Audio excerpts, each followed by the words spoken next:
go. Ready, Tom? Let's see, we'll play the G. On the D note. Come in there. All right, here we go. Big strum.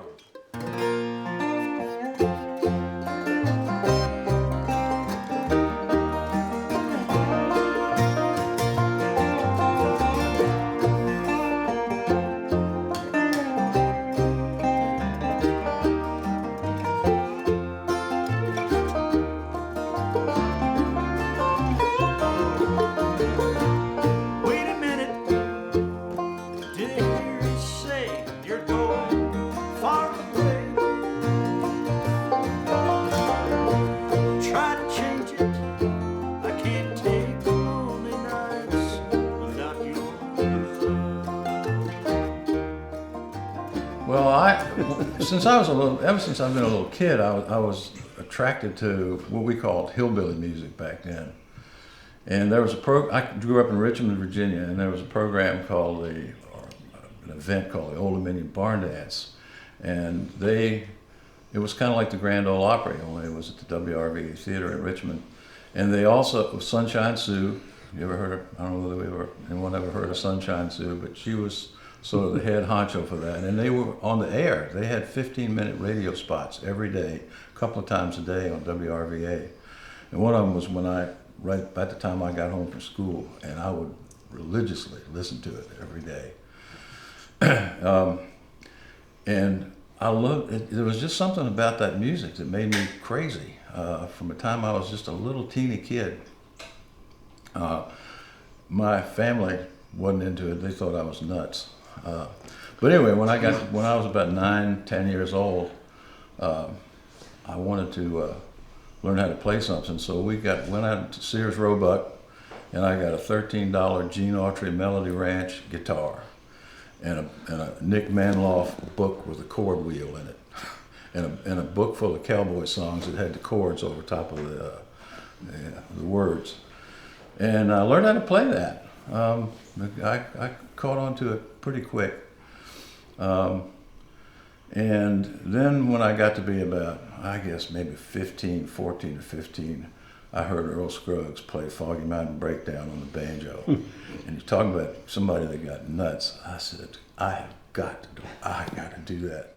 Okay, I got to tell you my story. Yeah, in comparison to Ben's. Ben's. In comparison to Ben's story about discovering bluegrass and playing it regardless of the opinions of your parents who wanted you to be more cultured. Yeah, that's right. My mom blames it on the babysitter. Okay, when I was a little kid, our family lived in Chicago. We had a babysitter who was from Tennessee who liked to come babysit the Gray Boys because their parents had a good, strong radio that she could turn on and listen to the Grand Ole Opry from back home. This was the mid-1940s. Bill Monroe, Flatt, and Scruggs were the excited, they excited great audiences. They were the big stars of the show. And so I was 4 years old. She would have me sitting on her knee listening to the Grand Ole Opry. And so Mom always blames it on the babysitter that I became a hillbilly. So I had an experience like Ben described. After we moved to Washington, say I was 8 years old by then, and turned on a radio and discovered this hillbilly radio station, and there was just something very appealing and magic about some of the songs they played. Yeah, it was WARL. Oh. ARL is in Arlington. And there was some artists that they played that sounded so much more exciting. They're playing faster and higher keys, and it really sounds old-fashioned, whatever it is. This was bluegrass before they had a name for it. So I don't know how I did this, but I talked my dad into buying me a banjo for my 16th birthday. And, I had no idea how to play it, so there were no instruction books back. This was in 1954, that's when I turned 16. And so the only way I knew how could figure out how to maybe learn how to play was take, say, Flat and Scruggs records, take a 45, slow it down to 33, and of course the singing is going.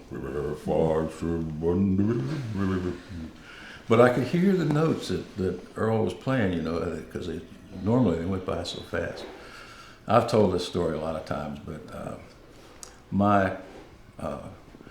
I had a little back porch off of my bedroom, a little sunroom off my bedroom that I could sort of shut the doors and shut the window out there and sort of not disturb anybody in the rest of the house. Learn how to play. And one day my dad came, about 9 months after I got in that banjo, I was back there, Lester was singing slow. And I had to tune the banjo down, way down, so it sounded awful. Anyway, he came in and looked at me, and he had the most disgusting look on his face. And he said, "Son, buying you that banjo for your birthday last year is the biggest goddamn mistake I ever made in my life." He said, that thing is nothing but a cacophony of harsh and unpleasant sounds. Well, I didn't know what cacophony meant at the time, but I knew it wasn't good. To get my first guitar, I spent my coin collection at face value, which is a really stupid thing to do. No profit in it. Yeah. But I wanted the guitar, so I got the guitar and played that for a while, and figured out the chords, and then I got a mandolin. Then I started meeting other people who played this kind of music, and I realized that everybody needs a bass player, so I should be a bass player. Because the bass had always appealed to me before I ever played the instrument. When I hear any kind of music, I just instinctively zero in on the root of what it is, and sometimes I'll be humming it to myself, and people think I've gotten a little weird, but I always do that. I register with the bottom line of any music that I hear. So you walk around going, boom, boom, boom, boom. Yep, I do. Okay.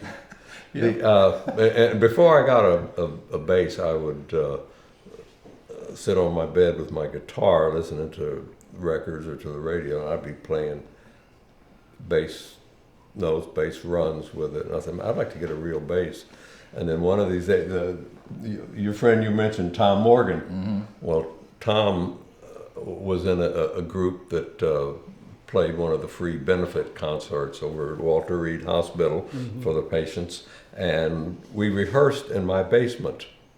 I think I was even playing mandolin then, but Tom had his bass there, and after the rehearsal, he left it in my parents' house. I said, "Oh boy, this is my chance."